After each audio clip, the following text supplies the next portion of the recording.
गुरुवे नमः। श्री चैतन्य मनोभीष्टं स्थापितमेन भूतले स्वरूप कदा महां ददाति सौपन्दान्तिकम्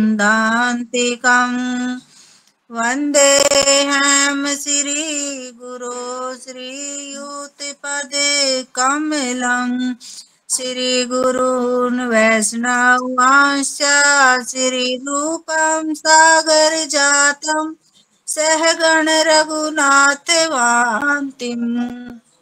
तं सजीवं सायदातं सावधूतं परिजनसहितं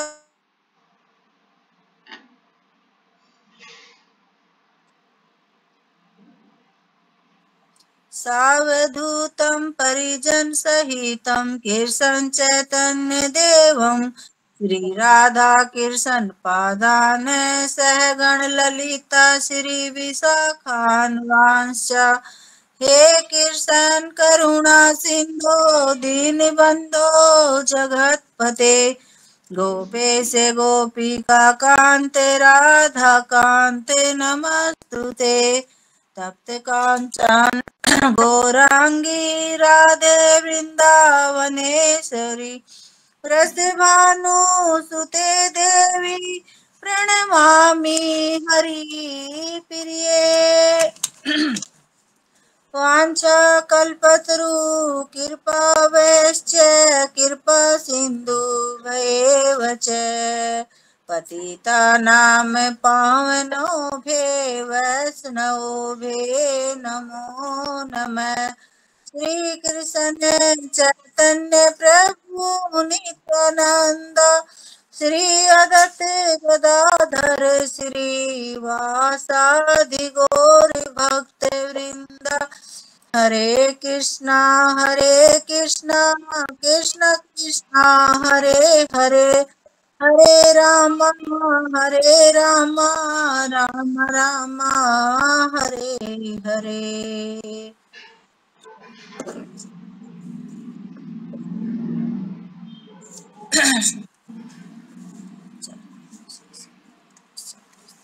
हरे कृष्णा माता जी, शुरू करूं क्या? हाँ जी बिल्कुल, शुरू कीजिए। श्रीमद् भगवत गीता अध्याय 4 श्लोक संख्या 37। यथा इंधांसि समृद्धि अग्नि भस्म सात कुरुते अर्जुन ज्ञान अग्नि सर्व कर्माणि भस्म सातु कुरुते तथा। हरे कृष्ण माता जी। गौतम माता जी का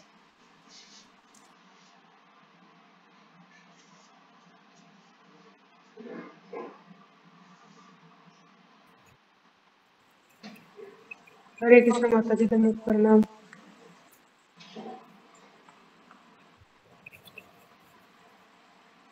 यथा यथांसि समृद्धि अग्नि भस्मसात् कुरुते अर्जुन ज्ञानाग्नि सर्वकर्माणि भस्मसात् कुरुते तथा। हरे कृष्ण माता जी, धन्यवाद, प्रणाम। हरे कृष्ण माता जी, सारे प्रणाम। यथेधांसि समिद्धो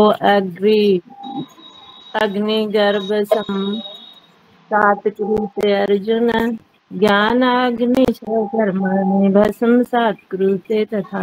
हरे कृष्ण माता जी, सारे प्रणाम।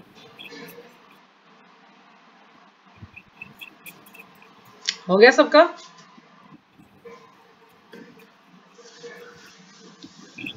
यथेधांसि समिद्धो अग्निर्भस्मसात् कुरुते अर्जुन ज्ञानाग्नि सर्वकर्माणि भस्मसात् कुरुते तथा। ठीक है माता जी, शुरू कीजिए। हरे कृष्ण माता जी। यथा जिस प्रकार से यदांसी ईंधन को समधि जलती हुई अग्नि भस्म सात राख कुर्ते कर देती है अर्जुन। हे अर्जुन, ज्ञान रूपी अग्नि सर्व कर्माणि भौतिक कर्मों के समस्त फल को भस्म सात भस्म राख कुर्ते करती है तथा उसी प्रकार से अनुवाद, जैसे प्रज्वलित अग्नि ईंधन को भस्म कर देती है, उसी तरह हे अर्जुन ज्ञान रूपी अग्नि भौतिक कर्मों के समस्त फलों को जला डालती है। यहाँ भगवान अर्जुन को बता रहे हैं कि जैसे कि अग्नि है वो ईंधन को जला के राख कर देती है, उसी प्रकार ज्ञानी जो ज्ञान होता है, दिव्य ज्ञान होता है, वह जो भौतिक कर्म होते हैं उनको भी समस्त कर्मों को जला के राख कर देती है। जैसे कि जो भी भौतिक कर्म है और ये दिव्य ज्ञान की प्राप्ति होती है जिसके पास, तो वो सभी भौतिक कर्म खत्म हो जाते हैं दिव्य ज्ञान से। आत्मा तथा परमात्मा तात्पर्य शिला प्रभुपाद की जय। आत्मा तथा परमात्मा संबंधी पूर्ण ज्ञान तथा उनके संबंध की तुलना यहाँ अग्नि से की गई है। यहाँ प्रभुपाद जी बता रहे हैं कि यहाँ आत्मा और परमात्मा की तुलना यहाँ अग्नि से की गई है। जैसे कि हमें अग्नि से ऐसे की गई है कि जैसे अग्नि होती है वो एक चिंगारी होती है, चाहे उस चिंगारी को हम छोटी सी जगह लगा लो कहीं भी, जैसे गैस जलाने के लिए यूज करते हैं तो गैस ही जलती है। और जैसे कि उसको हम अगर जंगल में लगा दें या पहाड़ों में लगा दें तो भी वह पूरा एक चिंगारी ही पूरे पहाड़ और जंगलों को खत्म कर पूरे में लग जाती है और वो राख बना देती है। तो उसी प्रकार से ही हमारे जो पाप होते हैं, वो पाप चाहे छोटे हो चाहे बड़े हो, वो भी हमारे ऐसे ही जब अगर हमारे अंदर दिव्य ज्ञान होता है, आध्यात्मिक ज्ञान होता है, तो वो हमारे सारे पापों को नष्ट कर देती है। सारे पाप नष्ट हो जाते हैं हमारे जो भी कर्म पाप होते हैं। जैसे कि हम उदाहरण के लिए भी माता जी बता सकते हैं, जैसे वो थे मिर्गांडी, क्या नाम था उसका, जो नारद मुनि को मिले थे, तो वो उनके उन्होंने आपका म्यूट है माता जी। मृगरारी माता जी, मृगरारी। हाँ मृगरारी, शिकारी था ना वो।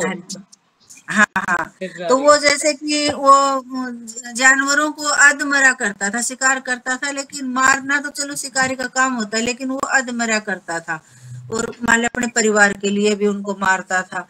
तो जब नारद मुनि ने उनको बोला तो बोला कि नहीं, मेरे को तो इनको मारने में अधमरा करने में अच्छा लगता है तो मैं तो करता हूँ, और पालन मेरे परिवार का पालन पोषण भी इन्हीं से चलता है। तो बोला कि जब तुम्हारे जो तू इनका वो कर रहा है तो पाप लगेगा, तो क्या तुम्हारे परिवार वाले थोड़ी ना तुम्हारे हकदार बनेंगे पाप के? बोले नहीं, जरूर बनेंगे।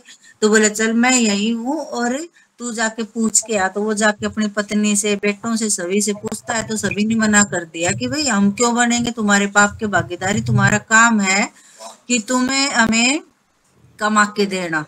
तब फिर उसने आके और नारद मुनि के पास अपनी शरणागति कर दी, तो उसके जो भी सारे पाप कर्म थे वो सभी नष्ट हो गए। तो ऐसे ही इसमें श्लोक में बता रहे हैं, ऐसे ही हम उसको देखते हैं कि भाई वो जगाई मधाई को देख लो कि भाई उनके भी उन्होंने कितने दुष्कर्म किए थे, और नित्यानंद प्रभु ने का सिर भी फोड़ दिया था उन्होंने, लेकिन फिर भी भगवान ने उनको मौका दिया बार बार, और वो बार बार फिर भी गलती कर रहे थे, लेकिन फिर भी उन्होंने इतने पाप करे थे कि कोई मान लो सोच भी नहीं सकता। वो हर प्रकार के पाप करते थे, दारू पीना, मांस खाना, और कोई भी पराई स्त्री हो उनको सबको छेड़ना। सब लोग उनसे इतना डरते थे ना, बहुत ही ज्यादा, लेकिन फिर भी भगवान ने कृपा करी तो उनके सारे पाप नष्ट हो गए, और एक ही क्षण में देख लो सारे पाप नष्ट हो गए, और वो इतने बढ़िया भगत बने। और जब उनके ऊपर जो भी कोई आता था तो उनके ऊपर पत्थर फेंकते थे, और वो झाड़ू लगाने का काम दिया भगवान ने उनको, और वो मन से सेवा करते थे। और जब पत्थर मारते थे तो बहुत ही पापी है, तो भी वो बोलते कि हमारे और मारो कि हमारे सारे पाप कट जाए। तो ये भगवान की कृपा थी, तभी ये इस श्लोक में बताया गया है कि जब भगवान की कृपा हो तो एक क्षण में जैसे अग्नि एक चिंगारी से पूरा जंगल जला देती है, तो वैसे ही एक क्षण अगर भगवान का या भक्तों का हो जाए तो वो कृपा होने से उसके सारे भौतिक पाप नष्ट हो जाते हैं इस दिव्य ज्ञान से। यह अग्नि न केवल समस्त पाप कर्मों के फलों को जला देती है, अपितु पुण्य कर्मों के फलों को भी भस्म-सात करने वाली है। कर्म फल की गई अवस्थाएं हैं, शुभारंभ, बीज संचित आदि। यहाँ ये इसका माता जी ये भी उदाहरण दिया था उन प्रभु जी की जिसने जो हम सुनी थी कि भाई जैसे कि हमारे बीज का कि अगर बीज जैसे कि हम बच्चे पैदा होते हैं तो अगर अच्छा बच्चा हो तो वो एक ही अगर भगत बन जाए तो 7 पीढ़ियों को पार उतार देता है। लेकिन वैसे चाहे 10 पैदा कर लेंगे तो भी, चाहे 100 कर लो तो भी वो ऐसे कीड़े मकोड़ों की तरह ही रहेंगे, तो वो किसी का उद्धार नहीं होगा, वो भौतिक संसार में फंसे रहेंगे। और एक भी पैदा हो गया अच्छा जो भौतिक इससे दूर होके और आध्यात्मिक दिव्य ज्ञान में होगा तो वो पूरे परिवार को भी और आगे पीछे की 7 पीढ़ियों को पार उतार देता है। किंतु जीव को स्वरूप का ज्ञान होने पर सब कुछ भस्म हो जाता है, चाहे वह पूर्ववर्ती हो या परवर्ती हो। वेदों में बृहदारण्यक उपनिषद में 4.4.22 का कहा गया है कि ऊबे उहुई वसही एते तरतयुमर्त साधव साधुनी मनुष्य तथा पाप तथा पुण्य दोनों ही प्रकार के कर्म फलों को जीत लेता है। यहाँ यही बता रहे हैं कि वो जो कि मैंने पहले बताया था कि यहाँ जो कि जो भी हमारे जीव के जो भी वो कर्म होते हैं तो वो दिव्य ज्ञान से भस्म हो जाते हैं, आगे पीछे के जो भी कर्म होते हैं। तो माता जी मैंने कुछ थोड़े बहुत नोट्स भी बनाए थे वो थोड़ा बता देती हूँ मेरे को। बताइए। जैसे कि ये यहाँ यही बता रखा है कि जैसे कि अग्नि जलाने के लिए, ये तो खैर मैंने बता ही दिया था वैसे भी, पर एक बार फिर पढ़ देती हूँ। जैसे चाहे 1 किलोग्राम अग्नि जलाने के लिए चाहे हम एक चिंगारी काफी होती है, उसी प्रकार चाहे पूरा जंगल जलाएं, चाहे हम पहाड़ों में जाके वहां अग्नि लगाएं तो भी वो एक चिंगारी ही पूरे जंगल को पार उतार देती है। जैसे कि चाहे एक छोटा पापी हो या बहुत ही बड़ा पापी हो, और जिसके अगर हृदय में दिव्य ज्ञान उत्पन्न हो गया तो वो सारी अज्ञानता नष्ट हो जाती है उसकी, और वो बहुत ही अच्छा भगत हो जाता है। जैसे कि हमें एक कमरा है और वह सालों से बंद है, और एक कमरा है वह 100 साल से बंद है, तो जब हम उसमें थोड़ी बहुत साफ सफाई करके अगर हम उसमें लाइट लगाएंगे या बल्ब लगाएंगे तो वह तुरंत ही प्रकाशित हो जाएगा। वो इस चीज का इंतजार नहीं करेगा कि भाई ये 100 साल से बंद था तो इसमें मैं धीरे धीरे प्रकाशित होऊंगा, और ये 1 साल से बंद था तो इसमें तुरंत हो जाऊंगा। तो ऐसे ही वो भगवान की वो बताई है कि जैसे भगवान भी जब कृपा करते हैं, जब हमारे अंदर दिव्य ज्ञान होते हैं तो वो तुरंत प्रकाशित हो जाते हैं, एक क्षण में। वो किसी चीज का इंतजार नहीं करते कि भाई इतने दिन के बाद इसमें दिव्य ज्ञान प्रकट होंगे। और ऐसे इसमें एक उदाहरण और भी दिया था। एक बार लंदन शहर में 1666 ईस्वी में एक बेकरी की दुकान में आग लग गई थी, तो उस आग ने 1300-600 घर 1350 घर जल गए और सभी चर्च भी जल गए। ऐसे ही ये अग्नि लगी थी कि ऐसे महापुरुषों की ये प्रादुर्भाव जीवन में एक आदमी के जीवन में क्रांति सी आई, वैसे ही लाखों लोगों के जीवन में क्रांति आई है। यह है दिव्य ज्ञान का प्रभाव। कभी भी हमें दिव्य ज्ञान की क्षमता को कम नहीं समझना चाहिए। ये एक गुणवान पुत्र की तरह है। जैसे कि एक गुणवान पुत्र होता है वह पूरे जो आध्यात्मिक ज्ञान से और दिव्य ज्ञान से वो अपनी सभी पीढ़ियों को उतार देता है। वैसे ही जैसे कि लाखों तारे टिमटिमाते हैं, अगर चंद्रमा ना निकलेगा तो फिर भी अंधेरा ही रहेगा। इस चीज को भी हम बोल सकते हैं। और माता जी जो समुन्दर की वो भी बोल सकते हैं, जैसे कि चाहे समुन्दर की हम एक बूंद ले लें तो भी खारी होगी, और चाहे सारा समुन्द्र का पानी देखेंगे तो भी खारा ही रहेगा। इसमें यही बता रहे हैं। जैसे कि हम दिव्य ज्ञान अर्जित करना चाहिए, तो सांसारिक ज्ञान कितने प्रकार का क्यों ना हो, फिर भी वह व्यक्ति के दुख कम नहीं होते, दुख मिटते ही नहीं, एक के बाद एक दुख आता रहता है।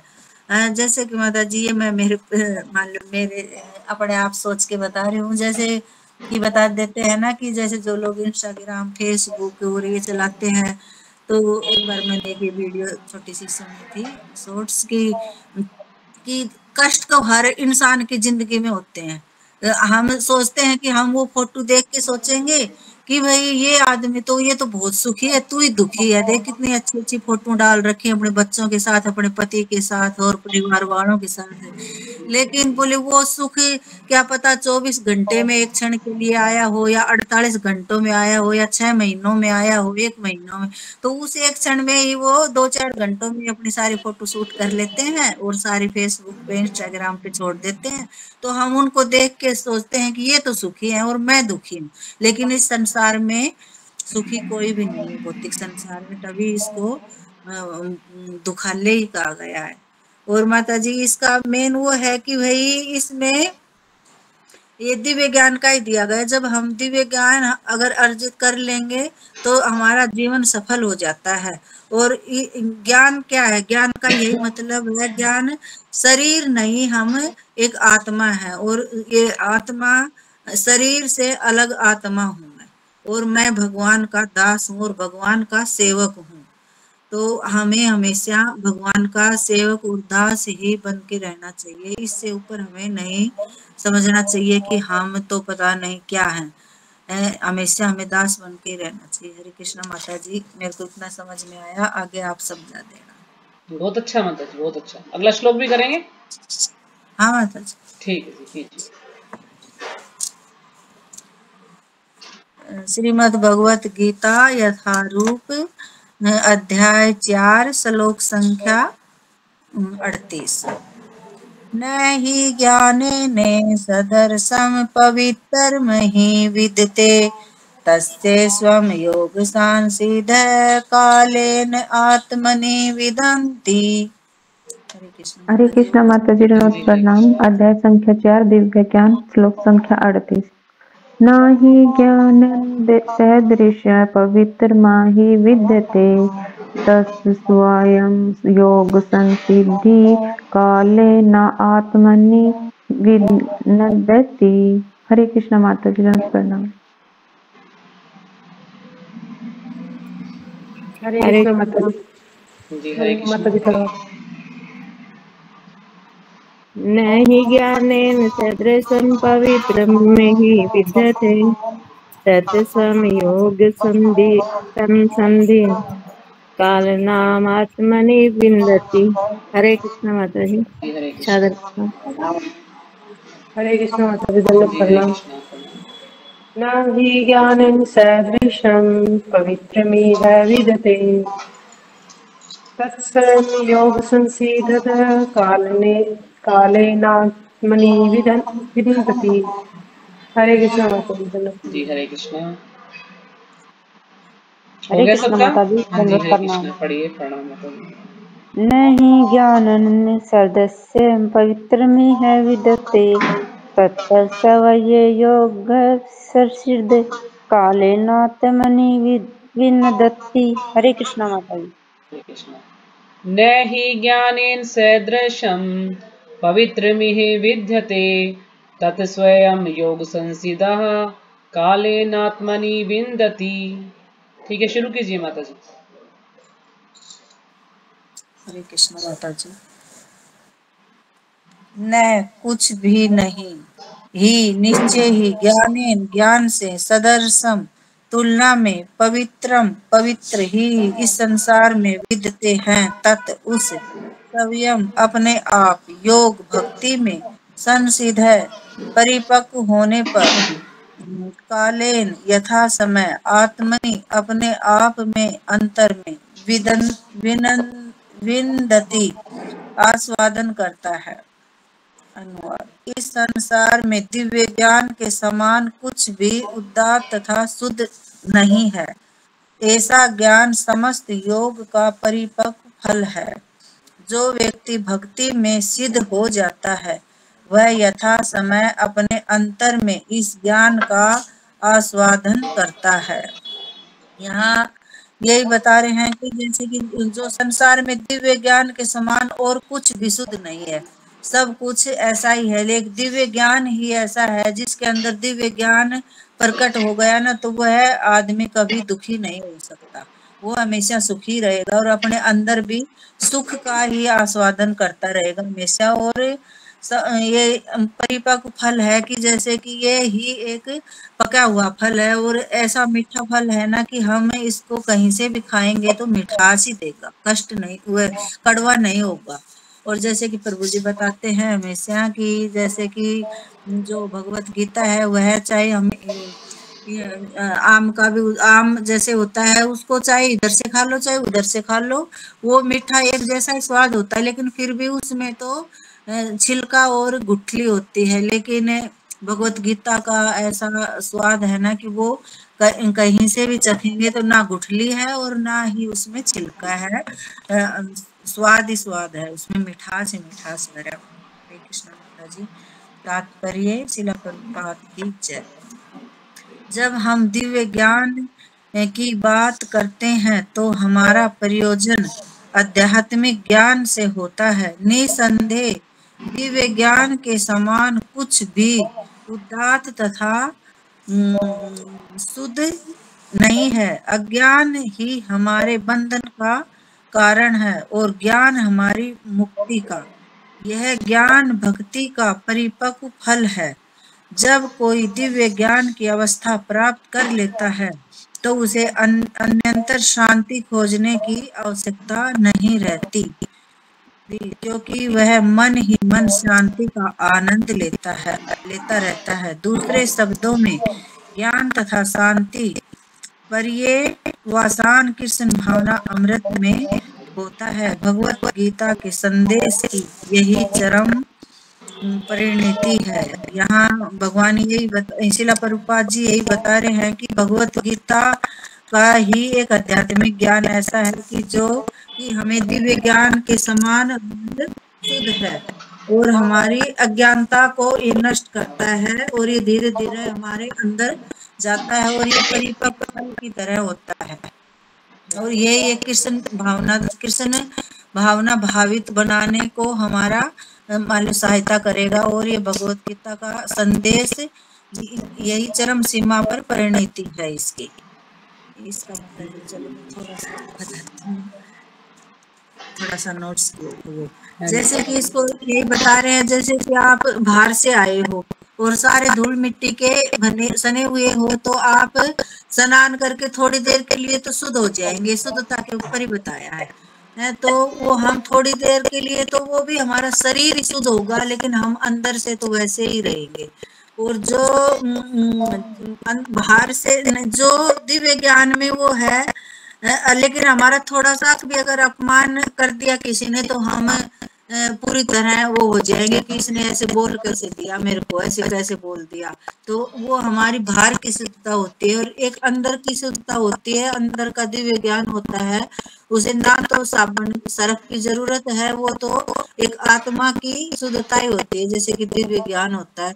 तो अगर किसी ने कुछ अगर उसको बोल भी दिया तो वो इससे तुरंत उसको क्षमा भी कर देगा कि कोई बात नहीं, कोई मेरा पिछला कर्म ऐसा होगा कि इसने मेरे को ऐसे बोला, तो वह बुरा नहीं मानता और उसके प्रति ना ही वैर भाव की गांठ रखता और ना ही उसके प्रति दुर्व्यवहार करता है। और वह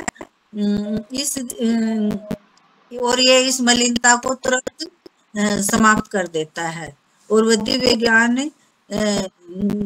ज्ञान को जो अर्जित करके एक योगी ये अपने शरीर में एक दिव्य सुख का अनुभव करता है। जैसे कि एक व्यक्ति है, वह जब उसको कष्ट होता है तब वह मंदिर तक जाता है। और जैसे कि ये दिव्य ज्ञान की है, जैसे कि एक आदमी को बहुत भूख लगी हुई है तो अगर वो फोन में ही लगा लो, अब तो फोन का ही वो है, तो यूट्यूब पे अगर वो खाना बनाने की वीडियो देखता रहेगा चाहे कितनी भी देख लो, जब तक वो अंदर जाके जब रसोई में अगर वो नहीं बनाएगा तो उसका पेट थोड़ी ना भरेगा, तो भूखा ही रहेगा। जब जाकर वो बनाएगा तभी उसका पेट भरेगा। तो ऐसे ही जब हम कोशिश करेंगे तो हमारे अंदर भी दिव्य ज्ञान की प्रकट होगा और आध्यात्मिक ज्ञान भी हमारे अंदर आएगा और उससे हमें हमारे शुद्धता होगी, हमारी आत्मा की शुद्धता होगी। हरे कृष्णा माता जी। और आप समझा दो, प्रणाम गलती हो माता जी। कोई गलती नहीं माता जी, बहुत ही अच्छे तरीके से आपने इसको समझाया, नोट्स भी बना रखे हैं, बहुत अच्छे से समझाया। तो आपको खुद जो है ये महसूस हो गया होगा कि आप अच्छी क्लास कर सकते हैं। पहले जब आप आए थे तो क्या बोलते थे कि मैं तो बोल नहीं सकती माता जी, मुझे कुछ नहीं आता। और आप देखिए अब कितना मतलब आपके अंदर परिवर्तन आया है कि आप इतने अच्छे से क्लास कर पा रहे हैं। बहुत ही अच्छा लगा मुझे, बहुत ही अच्छे से आपने इसको समझाने का प्रयास किया। तो एक बार सब अनम्यूट करके माता जी का धन्यवाद करेंगे, हरे कृष्ण महामंत्र बोल के। हरे कृष्णा कृष्णा कृष्णा हरे हरे राम राम हरे हरे। हरे कृष्णा माता जी। हरे कृष्ण, प्रणाम सभी को। तो मेरे ख्याल में सबको समझ आ गया होगा श्लोक ये, क्योंकि माता जी ने बड़े उदाहरण देकर इसको बड़े अच्छे से समझाया है। यदि किसी को कुछ समझ नहीं आया हो तो पूछ सकते हैं।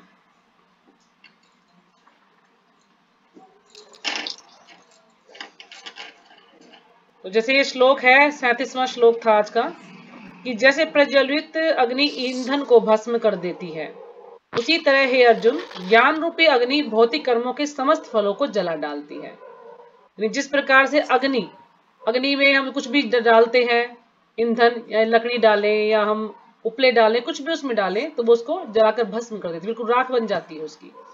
तो इसी प्रकार से जो ज्ञान रूपी अग्नि है, तो ज्ञान रूपी अग्नि भौतिक कर्मों के समस्त फलों को जला डालती है। तो हमारे जो भी भौतिक कर्म, जो भी हम भौतिक संसार में जो भी कर्म है हमारे, चाहे वो हम पाप करें या पुण्य करें, हमारे सारे कर्मों को जलाकर राख कर देती है ज्ञान रूपी अग्नि।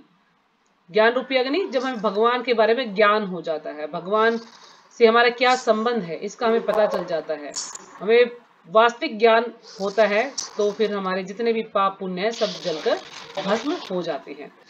तो जैसे उसमें उदाहरण जैसे बताया कि कर्म फल की कई अवस्थाएं हैं। कई अवस्थाएं शुभारंभ, बीज और संचित। तो जो भक्ति रसामृत सिंधु है उसमें एक श्लोक आता है, अब श्लोक तो मुझे याद नहीं है, लेकिन उसमें क्या बताया कि इसमें 4 प्रकार के हमारे कर्म बताए गए हैं। पहले हैं अप्रारब्ध, दूसरे हैं प्रारब्ध, तीसरे हैं कूटम और चौथे हैं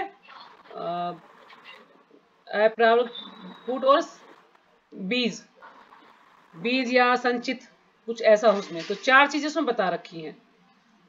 तो यानी अप्रारब्ध, जो कि हमने पहले जन्म में जो कर्म किए हैं उनका फल हमको भुगतना पड़ता है। जो हम प्रारब्ध यानी जो हम इस जन्म में जो हम कर्म कर रहे हैं वो भी हमें भुगतना पड़ता है समय के अनुसार। जैसे हमने कोई फसल बोई है, तो मान लीजिए हमने गेहूं बोया है, तो गेहूं के जब समय होगा कितने दिन में वो पकती है, तो उस हिसाब से गेहूं हमें तैयार मिलेगा। तो इसी प्रकार से हर कर्म का, जो भी हम कर्म करते हैं सबका समय निश्चित होता है। जैसे आम के फल में आम जब समय आएगा तो लगेगा, अमरूद के तो अमरूद जब समय आएगा तो लगेगा। सबका अलग अलग समय होता है कि इतने समय में ये चीज परिफलित होगी, यानी ये फल हमें इसका मिलेगा, इस कार्य का जो भी हम करते हैं। तो इसी प्रकार से हमने जो पिछले जन्मों में हमने जो कर्म किए हैं, अब इस जन्म में हम उनको भुगत रहे हैं। और जो इस जन्म में हम कर्म करेंगे, पाप करें पुण्य करें कोई भी करें, तो वो हमें अगला जन्म जब मिलेगा तो हमें उनको भुगतना पड़ेगा। और कूटम होता है कि कूटम का अर्थ है कि जो हम कर्म करने वाले हैं, बस अभी हम करने वाले हैं, मतलब मन में हम सोच रहे हैं कि हमें ये कर्म करना है और बस हम उसको कर डालते हैं, तो उसको कहा जाता है कूटम।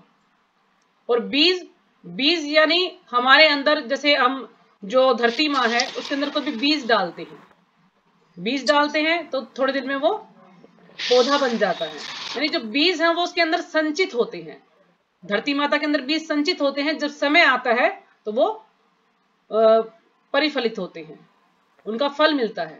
तो यानी जो बीज है, जो कर्म रूपी जो बीज है वो हमारे अंदर, और जब समय आता है तो वो हम कर्म करते हैं। और कूटम का है जो कि हम एक ही मतलब अब अभी बस करने ही वाले हैं इस कर्म को। मान लीजिए मैंने सोचा कि मुझे ये चीज खानी है और मैं मन में सोच रही हूँ, लेकिन फिर मैं सोच नहीं मैं इसको खा ही लेती हूँ, या मुझे किसी का खून करना है तो वो व्यक्ति सोच रहा कि मुझे खून करना है, कैसे करूं मैं, तो वो एकदम से वो कर डालता उस काम को, जो एकदम से कर देता है, यानी सोच रहा है फिर कर देता, तो कूटम उसको। अप्रारब्ध जो कि हम पिछले जन्म में हम जो कर्म किए हैं, प्रारब्ध यानी जो इस जन्म में हम कर रहे हैं, और संचित बीज संचित यानी जो बीज हमारे अंदर संचित है, क्योंकि बीज है, हमने जैसे धरती में बीज डाले तो कभी ना कभी उनमें से पौधे निकलेंगे, तो इसी प्रकार से जो कर्म के जो बीज हैं वो हमारे अंदर संचित होते हैं, कभी ना कभी तो हम उन कर्म को करेंगे। तो इस प्रकार से ये भक्तिरसामृत सिंधु में बताया गया है। तो इस भगवान यहाँ पर यही बता रहे हैं, प्रभुपाद जी हमें समझाने का प्रयास कर रहे हैं कि हम चाहे कोई भी कर्म करें, अच्छा करें या बुरा करें, लेकिन यदि हम भक्ति से जुड़ जाते हैं, ये दिव्य ज्ञान की प्राप्ति हमें हो जाती है, तो जितने भी हमारे कर्म हैं सभी जलकर भस्म हो जाते हैं। क्योंकि जब भगवान है 18.66 में भगवान श्री कृष्ण बोलते हैं कि जो भी तुम कर्म, तुम जो है सभी धर्मों को त्याग कर मेरी शरण में आ जाओ, मैं तुम्हें सब कर्मों के फल से तुम्हें जो है मुक्त कर दूंगा, तुम डरो मत। तो भगवान जो है खुद हमें बता रहे हैं कि तुम कोई भी कर्म करोगे तो मैं तुम्हें मुक्त कर दूंगा, लेकिन शर्त क्या है कि मेरी शरण में आ जाओ, पूरी तरह से मेरे शरणागत हो जाओ, सब कुछ मुझे समर्पित कर दो, तो मैं तुम्हारे सारे कर्म फलों को, सारे पाप को, सबको नष्ट कर दूंगा। अगला श्लोक है, इस संसार में दिव्य ज्ञान के समान कुछ भी उदात्त तथा शुद्ध नहीं है। इस संसार में दिव्य ज्ञान के समान कुछ भी, यानी दिव्य ज्ञान के अलावा और जो भी कुछ है, हम जो कुछ देखते हैं उसके अलावा कुछ भी क्या है, उदात्त। उदात्त क्या होता है, प्रभावशाली, प्रभावशाली या महान या प्रसिद्ध, कुछ भी हम समझ सकते हैं, लेकिन यहाँ पे प्रभावशाली फिट बैठ रहा है। यानी कोई भी ज्ञान ऐसा प्रभावशाली और शुद्ध नहीं है जितना कि ये दिव्य ज्ञान है।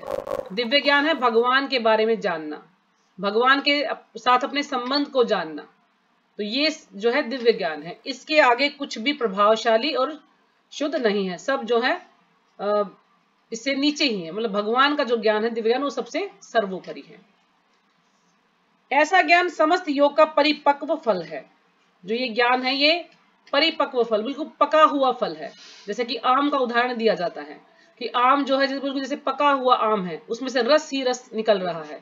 तो इसी प्रकार से जो भगवत गीता ज्ञान है ये आम की तरह से बिल्कुल पका हुआ फल है, जो कि हमें भगवान ने स्वयं अपने मुख से भगवान ने इस गीता को बोला है अर्जुन के द्वारा, यानी अर्जुन को सुनाया है। और ज्ञान किसके लिए? ये हम जैसे बद्ध जीवों के लिए, भगवान के मुख से ही निकला हुआ है, इसलिए इसको कहा जाता है भगवान के द्वारा गाया गया गीत है। तो जो व्यक्ति भक्ति में सिद्ध हो जाता है, जो बिल्कुल सिद्ध हो जाता है, जो सिद्धि प्राप्त कर लेता है, यानी बिल्कुल शुद्ध भक्त बन जाता है, वह यथा समय अपने अंतर में इस ज्ञान का आस्वादन करता है। यथा समय यानी उसी समय, जो व्यक्ति बिल्कुल सिद्ध हो जाता है वो उसी समय अपने अंतर में मतलब अपने हृदय में, अपने हृदय के अंदर इस ज्ञान का आस्वादन करता है, इस ज्ञान का वो महसूस करता है, उसका आनंद लेता है, या उसका वो स्वाद कर उसको आता है। मतलब उसको ये ज्ञान हो जाता है, उसको आनंद आने लगता है कि भगवान की भक्ति में बिल्कुल ऐसा हो जाता है व्यक्ति, जब उसको बिल्कुल असली ज्ञान मिल जाता है, जो सिद्ध हो जाता है, उसको 2400 घंटे सिर्फ भगवान का नाम ही याद रहता है और कुछ भी उसको याद नहीं रहता है। तो जैसे कि इसमें बताया है लास्ट में कि दूसरे शब्दों में ज्ञान तथा शांति का प्रियवसान कृष्ण भानामृत में होता है, कि जो ज्ञान है और जो शांति है उसका प्रियवसान यानी अंतिम, उसका अंत या उसकी समाप्ति कृष्ण भानामृत में ही होती है। और भगवद गीता के संदेश की यही चरम परिणति है। तो भगवद गीता जो संदेश को यही चरम परिणति यानी बिल्कुल उच्च कोटि की अवस्था है। ये परिणति यानी बिल्कुल पका हुआ प्रतिफल, कुछ भी परिपक्व यानी प्रौढ़ अवस्था। तो बिल्कुल ये जो चरम परिणति है बिल्कुल पका हुआ है, यानी उच्च कोटि का ज्ञान है, इसके आगे और कुछ भी नहीं है। तो ठीक है, मेरे ख्याल में सबको समझ ही आ गया होगा। अगर किसी को कुछ पूछना है तो पूछ सकते हैं। वैसे मैंने जरूरत नहीं थी, फिर भी मैंने इसको एक बार समझा दिया, ये किसी को समझना आया तो ठीक है, यहीं पे विराम करें। कल क्लास करनी है